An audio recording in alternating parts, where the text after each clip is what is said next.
Finally Delhi में 28 या 29 अक्टूबर को आर्टिफिशियल रेन होने वाली है, यानी क्लाउड सीडिंग होने वाली है, जिसे कृत्रिम बारिश भी कहते हैं। अब सोचिए, बारिश जब होती है तो कितनी परेशानी होती है, लेकिन जब बारिश नहीं होती तो बारिश को करवाया जा रहा है, और ये दिल्ली सरकार करवा रही है।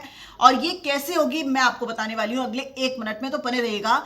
दरअसल कृत्रिम बारिश में आईआईटी कानपुर के साथ दिल्ली सरकार ने करार किया, और ये जो करार है उसमें आईआईटी कानपुर ने एक सेस्ना एयरक्राफ्ट है जिसे नियुक्त किया है, जो इस वक्त मेरठ में खड़ा हुआ है।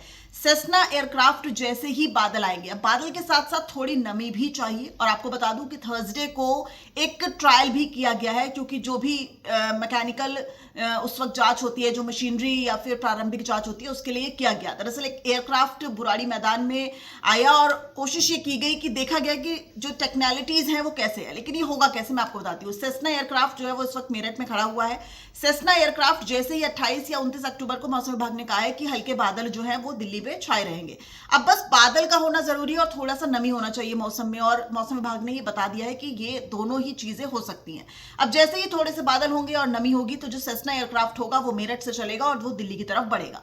अब दिल्ली की तरफ जब बढ़ेगा तो जो क्लाउड्स होंगे, जो बादल होंगे, उसमें एक केमिकल युक्त सॉल्ट छोड़ा जाएगा। दरअसल एयरक्राफ्ट के नीचे कुछ पॉकेट्स बनी होंगी, 8 से 10 पॉकेट्स, उसमें वो जो सॉल्ट है वो भरा हुआ होगा, और वो जो सॉल्ट है वो उसके बाद क्लाउड्स में छोड़ा जाएगा। जैसे ही वो आर्टिफिशियल जो केमिकल है, यानी कि जो केमिकल युक्त सॉल्ट है वो क्लाउड्स में छोड़ा जाएगा एयरक्राफ्ट की मदद से, तो बताया जा रहा है कि जो केमिकल है वो कंडेंसेशन का काम करेगा दरअसल क्लाउड्स में, और उसके बाद जो पानी की बूंदें हैं वो भारी हो जाएंगी और वो बारिश के फॉर्म में गिरने लगेंगी। तो इस तरीके से बारिश होगी। अब आप सोचिए कि जब बारिश होगी, आर्टिफिशियल रेन जब होगी, तो जाहिर तौर पर जो दिल्ली में प्रदूषण की मात्रा है वो कम हो जाएगी, यानी कि प्रदूषण की मात्रा को कम करने के लिए आर्टिफिशियल रेन का सहारा लिया जा रहा है। हालांकि मैं आपको बता दूं, जुलाई में भी ये प्रस्तावित था, आर्टिफिशियल रेन नहीं हो पाया। अगस्त में भी प्रस्तावित था, सितंबर में भी प्रस्तावित था, लेकिन नहीं हो पाया।